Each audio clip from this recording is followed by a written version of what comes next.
देख रहे हैं कि बढ़ते जा रही है, लेकिन उधर अगर हम धीरेन्द्र शास्त्री की हुंकार की बात करें, हिंदू राष्ट्र को लेकर जिस तरह से महायज्ञ उनकी ओर से शुरू किया गया है, उस पर असदुद्दीन ओवैसी का बयान सामने आया है और उनका यह कहना है कि लगातार हर आए दिन हम देख रहे हैं कि किस तरह से अनाप शनाप बका जा रहा है, अनाप शनाप कहा जा रहा है और इस तरह की भड़काऊ बयानबाजी जो है वो की जा रही है। तो क्या जो बाबा साहब का संविधान है उसको जला दिया जाएगा, उसको अलग कर दिया जाएगा, कोई नया संविधान लेकर आएंगे? संविधान निर्माता का अपमान हो रहा है।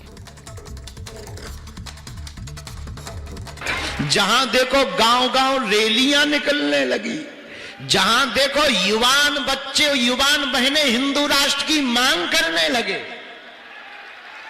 क्योंकि अब तक ये भारत के लोगों को अनपढ़ गवार समझते थे और भारत के संतों को पाखंडी समझते थे। अब इनके मुंह पर तमाचा घला तो इनको नानी याद आ गई अपनी अपनी, और हम तमाचा मारते रहेंगे। और हम तुमको कहते हैं हमारे पास तो कुछ नहीं है, ना हम चमत्कारी है ना हम कुछ हैं, हम अपने हनुमान जी के चेले हैं और गुरु के चेले हैं और हमारे हनुमान जी बलवान हैं, इसलिए उनका नाम हनुमान है। और एक बात मेरे पागलों, जिन बागेश्वर बालाजी की कृपा से सनातन विरोधी नतमस्तक हुए हैं, तुम भी उनके बन जाओ जीवन भर के लिए, तुम्हारे संकट भी नतमस्तक होंगे। ये कैसा देश है जिस देश का कोई मजहब नहीं है? आप कैसे कह रहे हैं और कैसे सरकारें खामोश बैठी हैं इस बारे में? बताइए आप कैसे खामोश बैठ? हम तो पूछ रहे हैं कि सरकार खामोश क्यों बैठ रही है? मैं तो पार्लियामेंट में कहा था कि कोई महीना नहीं जाता जब यहाँ पर इस तरह की बकवास, अनाप शनाप और धमकी और डराने की बातें की जाती हैं। कैसे आप कह सकते हैं कि इस देश को ऐसा बना देंगे? कैसे बनाएंगे आप? तो आप अंबेडकर के संविधान को जला देंगे क्या? जलाकर कोई संविधान बनाएंगे क्या आप? वहीं बागेश्वर धाम के पीठाधीश्वर पंडित धीरेन्द्र शास्त्री हिंदू राष्ट्र की हुंकार भर रहे हैं और इसे लेकर उनकी तरफ से महायज्ञ किया जा रहा है। रिपब्लिक भारत संवाददाता सुजाता ने उनसे खास बातचीत की, इसमें उन्होंने कहा कि भारत हिंदू राष्ट्र था, हिंदू राष्ट्र है और हिंदू राष्ट्र ही रहेगा, बस इसके लिए सिर्फ घोषणा होना बाकी रह गया है, तो जल्दी हो जाएगी। आपको दिखाते हैं क्या कुछ उन्होंने कहा।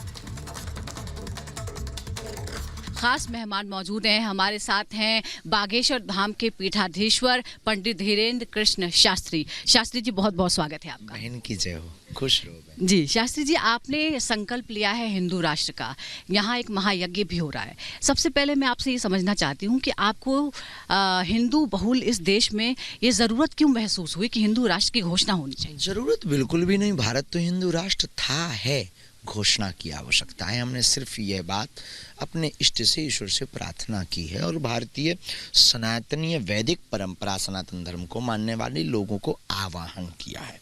और ज़रूरत इसलिए लगी कि सामाजिक वैमनस्यता दूर हो, क्रोधियाँ दूर हों, जातिवाद पर लड़ना दूर हो, बार बार एक दूसरे पंथ पर टारगेट जो किया जाता है वो दूर हो, रामचरितमानस को जलाना बंद हो, राम की यात्रा पर पत्थर फेंकना बंद हो, पालघर के संतों की बर्बरता जैसी हत्या बंद हो, एवं सामाजिक सौहार्दता हो, भारत में एकता हो और एक राष्ट्र में एक देश के अंदर सभी फूल मिलजुल कर रहे हैं और वो राम राज्य से ही संभव है। इसलिए हमने हिंदू राष्ट्र की मांग की। जी, वासुधैव कुटुंबकम की बात करते हैं, मानव कल्याण मात्र की भी बात करते हैं, फिर हिंदू राष्ट्र की भी बात करते हैं, तो ये विरोधाभासी है या पर्यायवाची है? किंचित मात्र भी विरोधाभासी नहीं है। हमारा सनातन इतना व्यापक, इतना विशाल है कि हमने सभी पंथों का स्वागत किया है। सभी पंथ और सभी विभिन्न रंग, विभिन्न भाषा, विभिन्न संप्रदाय को हमने स्वागत किया है। और यह सनातन धर्म ही एक ऐसा धर्म है जो विश्व का कल्याण हो, विश्व में शांति हो, विश्व में मंगल हो, ये कामना करता है। तो हम कैसे किसी का बुरा चाहेंगे?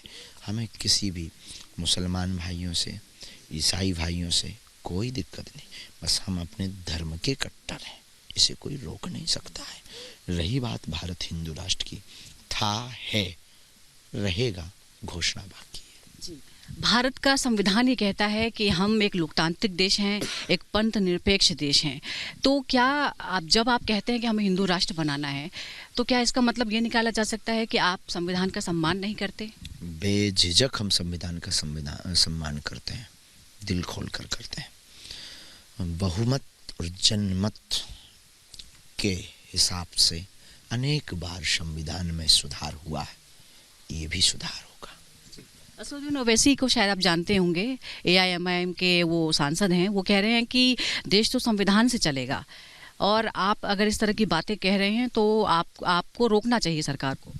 उनकी निजी भाव हैं, उनको कोई एलर्जी होगी, और हम संविधान के खिलाफ नहीं। उन्होंने हमें अभी जाना नहीं है, अभी हमें उन्होंने समझा नहीं है, सिर्फ अभी उन्होंने सिर्फ टीवी पर देखा है।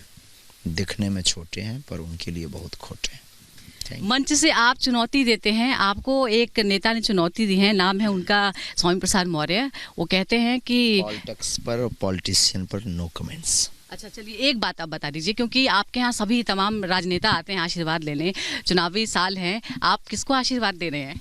जो आता है, आप आए हैं जी, आपको भी। किसी एक पार्टी का समर्थन तो नहीं है? बालाजी की पार्टी का। जी, बहुत बहुत धन्यवाद आपका।